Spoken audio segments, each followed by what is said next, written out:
Así es, esta noche la tenemos con nosotros, la vamos a conocer un poquito más para quienes recién saben quién va a ser la señora Tomasa Yarwi en estas próximas elecciones. Por favor, veamos este cuadro. Tomasa Yarwi Jacomé nació en Chuquisaca, en la comunidad de Quechua, Mancajalpa. 1980, a sus 12 años, inició su vida sindical. 1985, cuando tenía 17 años, fue dirigente departamental con las Bartolinas. Incursionó en la Confederación Sindical Única de Trabajadores Campesinos de Bolivia, CSUCB. Entre 1993 y 1995, fue responsable de Relaciones Públicas de las provincias de Cordech en el Instituto Politécnico Tomás Katari. 1996, gana el premio político de Outstanding Young Person of the World. Se incorporó a la política en el movimiento Bolivia Libre MBL. 1999, fue la primera concejala municipal indígena de Sucre. 2001-2002, fue ministra de Asuntos Campesinos y Pueblos Indígenas y Originarios en el segundo gabinete del presidente Jorge Quiroga, convirtiéndose en la primera mujer indígena al frente de un ministerio en Bolivia. Hasta agosto de 2001, fue miembro de la Dirección Regional del Movimiento Bolivia Libre MBL. 2006 y 2010 fue electa senadora suplente de Podemos por Chuquisaca. Paralelamente a su vida política, terminó bachillerato en un centro de educación de adultos SEMA. 2006 se graduó como abogada en la Universidad de San Francisco Javier de Chuquisaca. Cursó maestría en Derecho Constitucional. 2014 fue candidata a la vicepresidencia del país por el Partido Demócrata Cristiano PDC, con Jorge Quiroga Ramírez, que se postuló a la presidencia. 2005 se desempeñó como coordinadora nacional de pueblos indígenas en el Frente Político Poder Democrático Social Podemos. Actual candidata a la vicepresidencia de Bolivia por la Alianza Libre 21. Qué gusto saludarla, recibirla en nuestro estudio. Bienvenida. Querida Miriam, muchas gracias. Saludar a todos los bolivianos, realmente emocionada por encontrarte porque periodistas como tú nos han visto cómo hemos crecido en el campo político, en el campo sindical. Para nosotros ha sido un esfuerzo triplicado el estar en la vida sindical, en la vida política, ¿no? Bueno, y aquí me tienes.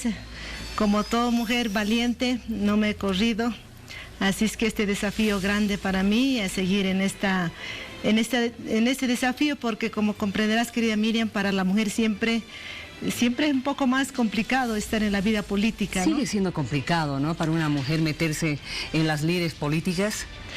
Sí, mire, yo vengo desde el 85 en las vidas sindicales y políticas. Jovencita. Muy joven, a los 12 años yo empecé en la vida sindical y luego me incursioné en la vida política. Y la verdad es que me costó mucho porque esas veces, querida Miriam, no había leyes que te protegían. Teníamos que ocupar cargos públicos, políticos, por nuestro esfuerzo, en reconocimiento a la lucha, a nuestro trabajo. Y así logramos ser primera concejal y primera ministra indígena. Y como quechua también soy la primera candidata a la vicepresidencia, aunque repitiendo en las dos gestiones, pero es muy complicado si eres mujer y madre, esposa y mujer indígena, aún más complicado todavía, porque hay muchas cosas que uno tiene que estar pensando en la casa, en el hogar, querida Miriam. Cuando una mujer es política no deja de ser madre, no deja de ser esposa o mujer, ¿no? Uno tiene que cumplir también las labores, porque en Bolivia seguimos viviendo en un sistema machista y peor en las comunidades indígenas, ¿no? Qué terrible lo que estoy escuchando en este momento. Sí. Todavía en las comunidades indígenas a la mujer difícilmente se la deja brillar. Sí. ¿Por qué? ¿Solamente machismo? Mire, querida, es parte yo pienso que se va de muchos años, ¿no? Es una generación tras generación, es como una costumbre ya que se hace en las comunidades indígenas, porque antes no se permitía ni siquiera entrar a la escuela, al colegio, no tenías derecho a estudiar. Yo todavía lo he vivido eso. O sea, si uno es mujer o era mujer en esa época, si se quedaba sin colegiatura no importaba. No, además, ¿cuál es aún todavía incluso la mentalidad de las comunidades indígenas, que la mujer tiene que ser mantenida por el hombre y por tanto no tiene derecho a superarse, ¿no? Ni a estudiar? Y cuando en mi comunidad gran parte tenían derecho a estudiar hasta tercer básico y las mujeres en absoluto, cero.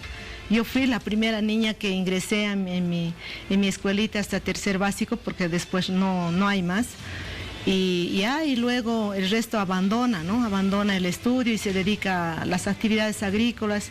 Y todavía sigue eso, querida Miriam, o sea, no es que ha cambiado desde esos años a la fecha, seguimos viviendo así, en un sistema machista, en un sistema discriminatorio también, ¿no? Que no, como que no tenemos oportunidades las mujeres. Y creo que también pasa lo mismo con las mujeres profesionales, ¿no? En general hay mucho que trabajar todavía. Yo diría que sobre todo en Bolivia, ¿no? Si bien hemos avanzado en términos de leyes, hoy hay leyes que te protegen, leyes que te favorecen, pero en la práctica se ve todavía esa discriminación hacia la mujer, más aún si eres una mujer política, es más complicado. Es el doble esfuerzo que tiene que hacer, ¿no? Una política. Totalmente, en este caso. Totalmente. A ver, faltando horas para que se cierre, ¿no es cierto?, la lista de candidatos. Tengo entendido que Tomasa Yarwi le aceptó al expresidente Tuto Quiroga, ¿verdad? Bueno, en realidad, ¿qué pasó? A ver, lo voy a contar aquí porque no lo conté en ningún lado. A ver, adelante, porque estuvo en Santa Cruz, ¿no es cierto? Sí, en esa reunión del Comité Cívico. Sí, yo, mire, los 14 años que no tengo ningún cargo público ni político, porque no era parte del gobierno de Evo Morales por varias razones. Y muchos me preguntan, si tú eres indígena, ¿por qué no apoyaste a un gobierno indígena? Yo en su momento hice conocer cómo se estaba sesgando la lucha de los pueblos indígenas de muchos años en la gestión de Evo Morales. Y eso nos decepcionó a muchos, no solamente a mí, querida Miriam, porque varios de los que estuvimos en la lucha sindical nos alejamos de este gobierno porque el entorno que tenía Evo Morales fue totalmente distinta a las luchas que nosotros teníamos. Es decir, ni siquiera teníamos porque yo nunca fui del MAS, tenía una representación indígena, pues que es lo que prevalecía en nuestras luchas sociales. Pero ¿algún momento te han invitado para que formes parte? ¿No? Varias veces, ¿no? Varias veces. Porque yo fui parte de estas luchas. Les conozco muy bien a muchos dirigentes del MAS. Bueno, al entorno de los que vinieron, no, porque no estuvieron en las luchas nuestras, ¿no? Y el resto que estuvimos en las luchas no estaban en el gobierno, estaban totalmente descontentos. Que en paz descanse Genaro Flores, por ejemplo, que fue un gran líder, varios dirigentes que ya incluso ya no están con vida, ellos mismos decían, nuestra lucha se fue sesgando por otros intereses, ¿no? Por otros intereses de gobierno, de partido, de personas. Yo le veía a gente que nunca les había visto en las luchas, pero sí hablaban a nombre de los indígenas. Realmente eso nos decepcionó muchísimo. Por eso tú señalabas de que sí, el gobierno del MAS no era representante del sector indígena. Claro, querida Miriam, porque si bien fuimos parte de las luchas sindicales, pero cuando llegan al gobierno realmente empiezan a seleccionar y a discriminar a los verdaderos líderes indígenas que estuvieron en estas demandas. Y finalmente también mucha gente de esos envueltos en corrupción a nombre de los indígenas, el caso del Fondo Indígena, por ejemplo, y casos como esos podemos nombrar en todos los niveles, ¿no? Ellos hablaban mucho del vivir bien, hablaban que había proyectos que estaban llegando de manera directa, obras a los pueblos indígenas. No es cierto, y producto de eso yo los puedo invitar, y justo hace unos 3 días saqué un video de mi comunidad que es un ejemplo que muchas de las comunidades nuestras en Bolivia pasan o están pasando lo mismo. De la población que teníamos, gran parte han empezado a migrar porque no tenemos las condiciones de vida para vivir en la zona. Es decir, que la producción agrícola que tanto añoramos nosotros los del campo, porque vivimos de eso, no ha habido ningún apoyo como política de Estado del gobierno en absoluto. ¿Qué ha pasado, Miriam, para que el pueblo de Bolivia sepa en la gestión del presidente Evo Morales? Les han corrompido a los dirigentes, es decir, que les pagaban como un apoyo a varios dirigentes, y ellos fueron el sostén del gobierno, es decir, que las organizaciones sociales que mantenían al presidente Evo Morales, ellos eran que recibían el sueldo, el apoyo, como llaman ellos, que es el apoyo mensual, de lo que ellos son dirigentes de lo que hablaban en favor del gobierno.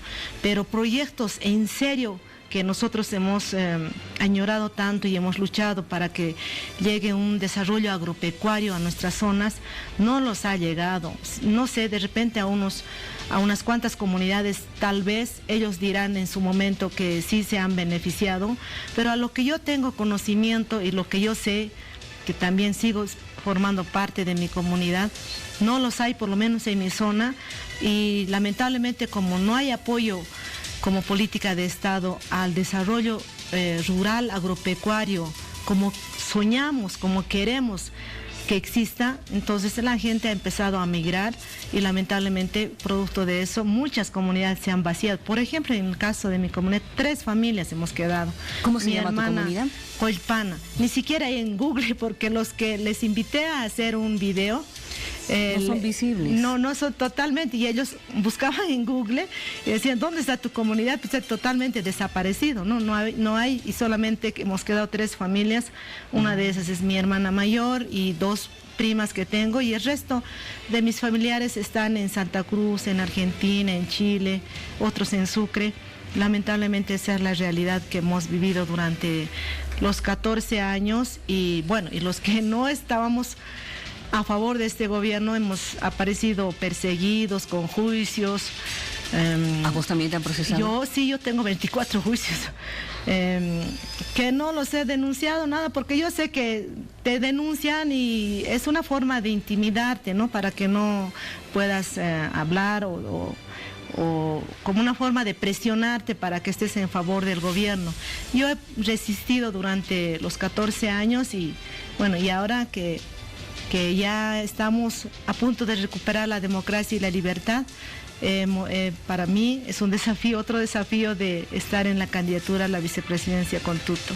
¿Eso te ha llevado a aceptarle al expresidente Tuto Quiroga? El tratar de cambiar, digamos, esta situación de la que tú has vivido. Sí, sigue siendo para mí un desafío, es decir, que no se ha logrado en la gestión de Evo Morales todas nuestras luchas, ¿no? De reivindicación para nuestros pueblos indígenas, tanto del occidente como del oriente, de las tierras altas, de las tierras bajas, como nosotros le llamamos. Y que por eso yo tengo el temor de que el hecho que Evo Morales se haya equivocado, volvamos otra vez atrás, como éramos antes, ¿no? Si bien hemos avanzado en las luchas, si bien Evo Morales llegó al gobierno, pero no fue, digamos, como una representación legítima como nosotros queríamos. Entonces la lucha para nosotros sí continúa.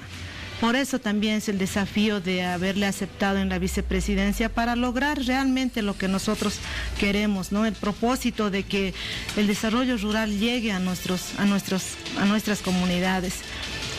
La verdad es que yo no pensaba repetir otra vez la fórmula. Lo del 2014, ¿por qué? Porque todo el mundo en las calles te dicen que haya un bloque de unidad, claro. únanse. Entonces, cuando Tuto me habló de que yo fuera candidata a la vicepresidencia, yo dije que disponga ese cargo para que pueda lograr ese bloque de unidad, porque como que me ven a mí en la fórmula de Tuto ser parte ya del proyecto, entonces dar opción quizá a otras alianzas. Por eso también le dije, dispón, y no estoy yo desesperada, lo importante es que trabajemos por el país, por un país con desarrollo. Este tema que me preocupa muchísimo, el tema esto que estamos como que divididos, ¿no? Entre el campo y ciudad. Es interesante odio. Que lo digas tú, Tomasa, porque para el gobierno está todo bien, ya está pacificado el país, pero todavía no hay eso, ¿no es cierto? Y creo que esa va a ser una de las tareas que todos los candidatos van a tener que emprender. ¿Cómo van a pacificar al país?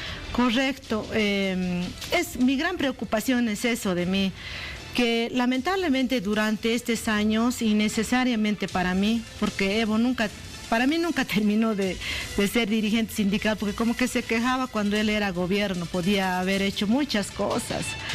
Yo creo que de verdad hemos desperdiciado toda esta lucha que hemos tenido durante los 14 años, no se ha logrado nada. Y más bien, en vez de unir, en vez de que él pueda pasar a la historia como un gobierno indígena de los pobres, y que el pueblo le haya valorado, y lamentablemente hoy tenemos un país dividido, un odio, yo diría más profundizado entre el campo y ciudad, innecesario, ¿no? Porque él siempre se andaba quejando, como en las luchas sindicales cuando él era presidente, ¿no? Hasta que incluso este último, cuando dijo cerquen a la ciudad, ¿se imagina un presidente decir esa barbaridad? O sea, yo creo que eso ha llegado al fondo de los bolivianos, tanto en el campo y en la ciudad, porque en el campo, cuando decían eso, como que eran el enemigo, la ciudad, los que vivían en la ciudad.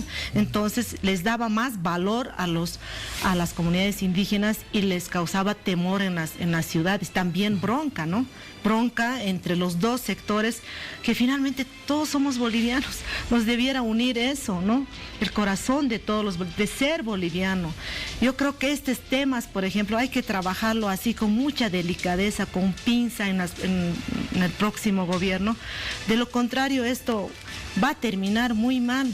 Y aún la democracia para mí no se ha consolidado. Todavía estamos viviendo momentos demasiado complicados, difíciles, después de haber vivido durante los 14 años, que hay que reconstruir el país, hay que fortalecer la democracia, hay que reencontrarnos los bolivianos, hay que ver como algo complementario.